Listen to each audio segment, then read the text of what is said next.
दैनिक समाचार में आपका हार्दिक स्वागत है। रक्षा राज्य मंत्री की होली जवानों के साथ क्या दिया संदेश, आखिर इनका वीडियो हुआ था वायरल और मैं बात करूंगा पेंशन सिस्टम में होगा सुधार, दिशा निर्देश जारी, एक लेटर जारी हुआ है और मैं बात करूंगा जेएसयू जवानों को समान मिलिट्री सर्विस पे दिलाने वाले यानी जनरल साहब की बर्थ एनिवर्सरी और एक इंसिडेंट में हुई थी उनकी मौत और बात करूंगा एक सेना का जवान शहीद और मोदी जी से मिडिल क्लास वाले पूछ रहे सवाल, आखिर हम टैक्स क्यों दे रहे हैं, हमें टैक्स के बदले क्या मिल रहा है। उन्होंने कहा है हम समर्थक हैं लेकिन समझ में नहीं आ रहा है कि यानी बातें ज्यादा हैं या काम ज्यादा है। तो दोस्तों खबरें करते हुए साथ से सबसे पहले मैं बात करूंगा रक्षा राज्य मंत्री की। हाँ जी दोस्तों, रक्षा राज्य मंत्री संजय सेठ ने सेना के जवानों के साथ मनाई होली। जैसा कि हम कह रहे हैं इस बार सैनिकों के साथ किसी बड़े नेता ने होली नहीं मनाई, लेकिन दिल्ली के बगल में मेरठ में जाकर रक्षा राज्य मंत्री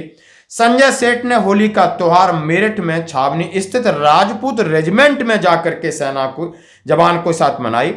राज्य मंत्री ने वीर सैनिकों के देश के प्रति अटूट समर्पण को याद किया और कहा कि हम आपके साथ हैं, हर प्रकार का वेलफेयर और सुविधाओं के लिए हमारी सरकार प्रतिबद्ध है। सैनिकों के साथ रक्षा राज्य मंत्री संजय सेठ ने होली खेली। सैनिकों और राज्य मंत्री ने एक दूसरे को गुलाल लगाकर होली की शुभकामनाएं दी।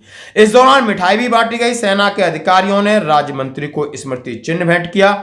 मेरठ छावनी के बाद रक्षा राज्य मंत्री ने भाजपा के राष्ट्रीय उपाध्यक्ष सांसद लक्ष्मीकांत वाजपेयी को उनसे मुलाकात की और जैसा हम जानते हैं रांची लोकसभा सीट के सांसद हैं हमारे रक्षा राज्य मंत्री, और उन्होंने कहा था कि 1957 की क्रांति की शुरुआत मेरठ से हुई और जिस यूनिट में वो होली मनाने आए वह 1976 में रांची से ही मेरठ आई थी। यह मेरा सौभाग्य है कि सीमा की रक्षा करने वाले जवानों के साथ होली खेली, उनका प्रेम प्यार हमें मिला। किसी से खटास होने पर होली का गुलाल लगाने से तो दुश्मनी भी खत्म हो जाती है। हाँ जी दोस्तों, ये रक्षा राज्य मंत्री संजय सेठ जी, जरा इनको आपको आज सुनना होगा मेरी तरफ से। यानी इनके ऊपर एक सागरिका जी सांसद हैं वेस्ट बंगाल से, इन्होंने सवाल पूछा था कि जवानों की डिसेबिलिटी पेंशन जब उन्हें उनके आरएमबी में नहीं मिलती है और जब उनका अधिकार होता है वो एएफटी में केस ले जाते हैं और उसके बाद एएफटी उनके पक्ष में निर्णय देती, तो आपका मंत्रालय जवानों को डिसेबिलिटी पेंशन रोकने के लिए माननीय सुप्रीम कोर्ट क्यों जाता है। और लगातार सुप्रीम कोर्ट इस बात के लिए कह रहा है कि आपको गंभीरता से विचार करना चाहिए कि ये जवान है, जब भर्ती हुआ था उसके साथ कोई समस्या नहीं थी, सेना के अंदर रहा है, चाहे वो शराब से हुई हो, चाहे उसके काम से हुई है, चाहे तनाव से रही है, चाहे प्रेशर से रही है, लेकिन ये अट्रीब्यूटेबल है या एग्रीवेटेड है, इससे क्या फर्क पड़ता है, उसको आपको डिसेबिलिटी पेंशन देनी चाहिए क्योंकि उसने अपना शरीर खोया है और इस आधे अधूरे शरीर के साथ वो जिंदगी जिएगा तो सेना का हक बनता है, लेकिन सेना बार बार आगे जाकर के इसके ऊपर अवरोध पैदा करती है। बात कई स्पर्श की सवाल पूछा तो जवाब आप सुन सकते हो। The Supreme Court has repeatedly recorded its displeasure against the Ministry of Defence for litigation on disability pensions.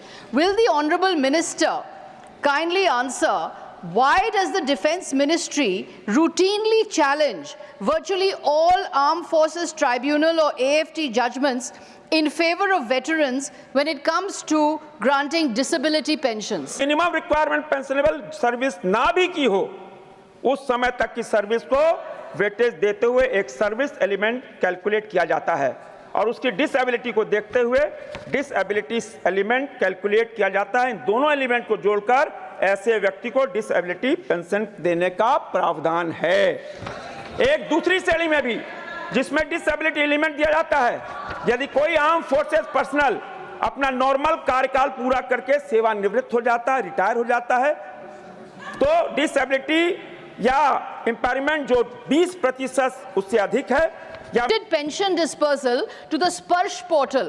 However, this portal suffers from repeated glitches and elderly veterans are placed in a great deal of inconvenience. Is the ministry planning to make the Sparsh portal more user friendly for pensioners, and by when can we expect these improvements? System for pension administration रक्षा एक transparent pension online section है, यहां भी प्रधानमंत्री नरेंद्र मोदी ने digital किया है। और मैं कहना चाहूंगा, ये वेटरन भाइयों और उनके परिवार को पोर्टल में पेंशन की अपनी एलिजिबिलिटी और उसका डिटेल्स को रियल टाइम में देख पाने में सहयोग करती है, जो कि पुराने मैनुअल सिस्टम में नहीं है। और अब जब वे पुराने सिस्टम में दर्ज किए अपने डाटा को, इस पर इन्होंने गोलमोल जवाब दिया था और इसके बाद कई प्रकार की प्रतिक्रिया आई थी। आज इन्होंने सैनिकों के साथ होली खेली, बहुत अच्छी बात है। सैनिकों का मान सम्मान बढ़ाया और अपने लिए गौरव की बात की तो ये वो सैनिक हैं जो अपने प्राणों की आहुति देकर इस देश की रक्षा कर रहे हैं और करते आए और करते रहेंगे, लास्ट सांस तक करते रहेंगे और उन्हें देश सबसे पहले प्यारा है। तो आपको इनके बारे में जब सवाल पूछा जाता है तो गंभीरता से जवाब देना चाहिए। और यह बिल्कुल सत्य है कि माननीय सुप्रीम कोर्ट की कई बार लताड़ लगाने के बावजूद भी आप सिर्फ और सिर्फ जवान और जवान की परेशानी नहीं, सिर्फ पैसे के ऊपर आप निर्भर करते हो। अब मैं बात करूंगा दोस्तों, पेंशन सिस्टम में होगा सुधार। हाँ जी दोस्तों, जैसा कि आज देश में 3 पेंशन सिस्टम है, एक एनपीएस नेशनल पेंशन स्कीम, दूसरा है आपको ओपीएस ओल्ड पेंशन स्कीम और एक है यूनिफाइड पेंशन स्कीम। तीनों पेंशन स्कीमों का लगभग कहीं ना कहीं संबंध है। कौन किसके लिए आप जान सकते हो कि जैसा कि राज्यसभा में फिर मुद्दा उठाया गया कि कम से कम पैरामिलिट्री फोर्स को आप ओपीएस में रखिए जैसा कि सेना के जवान को रखा। नहीं भरा जा रहा है, पुरानी पेंशन बहाल की जा रही है। ये सब बार बार मैं इसलिए बोलता हूं कि हमारे लोगों को पता लगे कि सरकार को उनकी परेशानियों से कोई फर्क नहीं पड़ता और वो समझे सरकार उनकी कितनी तेजी है। लेकिन नेता ओपीएस ले रहे हैं और एनपीएस में डाला है उन कर्मचारियों को जो 2004 के बाद भर्ती।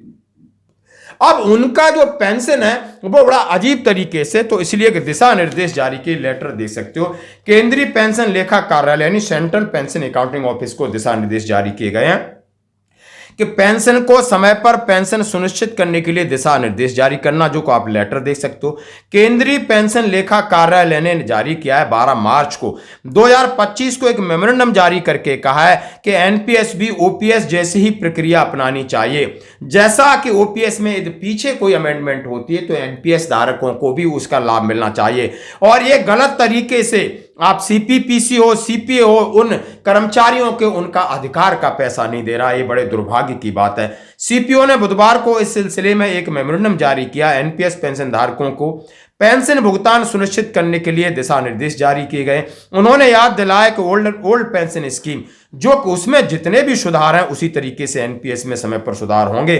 पेंशन वितरण प्रक्रिया को सुव्यवस्थित करना और उन्होंने सभी अधिकारियों को सख्त आदेश दिए हैं ताकि सभी पेंशनर्स को इस बात की आसानी हो और उन्हें एरियर और तमाम तरीके की सुविधा मिल सके। उन्होंने कहा है एनपीएस को 2004 में सरकारी कर्मचारियों के लिए ओपीएस में बदलने के लिए पेश किया गया था। 2009 में इसे निजी क्षेत्र के कर्मचारियों को स्वनियोजित व्यक्तियों एनआरआई को भी लागू किया। ओपीएस के उलट एनपीएस बाजार से जुड़ी पेंशन योजना है जहां रिटायरमेंट सेविंग निवेश के प्रदर्शन पर निर्भर करती है। कर्मचारी नियमित रूप से एनपीएस में योगदान करते हैं। 60 वर्ष की आयु में वे जो उनका फंड है उसका 40% वार्षिक पैसे के रूप में लेते हैं। ये बड़ा दुर्भाग्य है कि आज लोगों को एनपीएस जैसी एक असुविधा है जहां पर फाइनेंशियल वो सिक्योर नहीं है। और दोस्तों आप बढ़ते हैं एक और अगली खबर की तरफ। जैसा हम आज बात कर रहे हैं, today is 67th birth anniversary of former CDS Bipin general Rawat. पहले जैसे कि सीडीएस साहब चीफ ऑफ आर्मी स्टाफ रहे, हमारे सेना के जनरल रहे और ये वो जनरल साहब हैं, इन्होंने पहली बार पहल की थी कि जेसीओ जवान को भी मिलिट्री सर्विस पे मिलनी चाहिए थी। उनका पहला एक मंसूबा उन्होंने तैयार किया था कि कम से कम अफसर को 15,500 एमएसपी है तो जेसीओ को 10,000 रखिए, जवानों को और उससे कम। यानी उन्होंने कहा कि मिलिट्री नर्सिंग अफसर को आप 10,500 दे रहे हो, जेसीओ को आप 5,200 पे रखा है। यह सेना के सिस्टम के खिलाफ है और पूरी तरीके से उन्होंने एमओडी यानी मिनिस्ट्री ऑफ डिफेंस को कन्विंस किया था, रक्षा मंत्री को कन्विंस किया था, लेकिन 610 करोड़ रुपए अड़चन में आ गए। सरकार के पास पैसे देने के लिए नहीं थे। अंत तक इन्होंने पूरा प्रयास किया था, सीडीएस बनने तक लगातार इस बात पर सरकार के ऊपर दबाव बनाते रहे और सैनिकों के कल्याण के लिए उन्होंने बहुत सारे काम किए। और जैसे कि सीडीएस जब थे एक दुर्घटना में, आप समझ सकते हो, हेलीकॉप्टर दुर्घटना में वो शहीद हुए थे और आज उनकी 67th बर्थ एनिवर्सरी, आज हमें सल्यूट करते हैं, नमन करते हैं। और दोस्तों मैं बात करूंगा सेना का एक जवान शहीद, आप देख सकते हो मलकापुर का जवान शहीद सुनील विट्ठल, और मां भारती के लिए उन्होंने अपने प्राणों की बलिदान होली के दिन दिया। अरुणाचल चाइना बॉर्डर पर एक रोड एक्सीडेंट में रोड पर काम करते फिसल गए थे और वहां पर उनकी शहादत हुई। दोस्तों और बढ़ते हैं अगली खबर की तरफ। यानी बात की जा रही कि मोदी जी टैक्स हम देते हैं, आप हमें क्या दे रहे हो। ये आम आदमी है और ये आम आदमी यानी मिडिल क्लास आदमी पूछ रहा है बीजेपी से क्या दिक्कत है? मिडिल क्लास को मार के छोड़ दिया। देखो सरकार का क्या कोशिश होती है कि एक हॉस्पिटलाइजेशन करना। मैं एक इनकम टैक्स पे ही हूँ, मेरी सैलरी में से मैंने 35% इनकम टैक्स दे दिया। उसके बाद मेरे परिवार को अगर सरकारी अस्पताल में जाके बुखार की गोली भी नहीं मिलती तो मुझे इंश्योरेंस लेना पड़ता है, उस इंश्योरेंस के ऊपर भी जीएसटी है। इनकम टैक्स देने के बाद सरकारी स्कूल में एजुकेशन नहीं मिलती, मुझे मेरे प्राइवेट स्कूल में बच्चों को पढ़ाना पड़ता है, वहाँ पर फीस ज़्यादा है। इससे बढ़िया क्या है कि मोदी साहब मिडिल क्लास का गला घोट दो, सबसे बढ़िया काम हो जाएगा। वो कह रहे हैं, मोदी जी कह रहे हैं हम मिडिल क्लास के लिए, गरीबों के लिए काम करते हैं। नहीं नहीं नहीं, झूठ है, फरेब है, कुछ नहीं है। अगर मैं बोलूं कि विकास के नाम पे तो कोरे घपले ही हुए हैं। आम आदमी देखो क्या होता है, जो हाशी पे लोग खड़े हैं उन तक विकास नहीं पहुंचेगा तो वो बेमानी है। अगर एक आप किसी भी एक मजदूर से पूछ लो, आज मजदूरी नहीं है, काम नहीं है, बेरोजगारी है, क्या करेंगे।